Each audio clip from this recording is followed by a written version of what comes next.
Last night in the WNBA, we had the Indiana Fever defeating the Minnesota Lynx. It's been a couple weeks since I talked about the WNBA.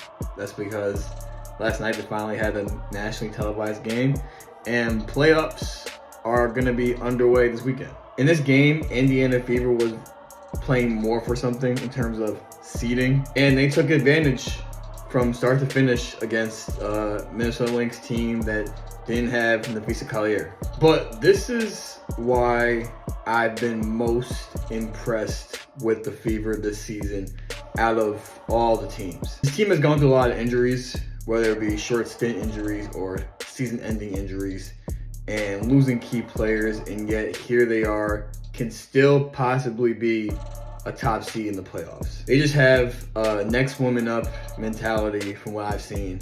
And next year, if they keep this group and the health is better, this to me is a championship contending team. Now, as for the Minnesota Lynx, obviously they were a little shorthanded, getting rest before the playoffs, but over the last 10 games, they're 5-5. Now, they were able to do that because the gap between first place and second place was big enough for them to be able to get away with it. But like head coach Cheryl Reeves said, you know, there seems to be a lack of intensity. Now, like I said, they could just be cruising. You know, we've seen that with plenty of teams in other sports, right?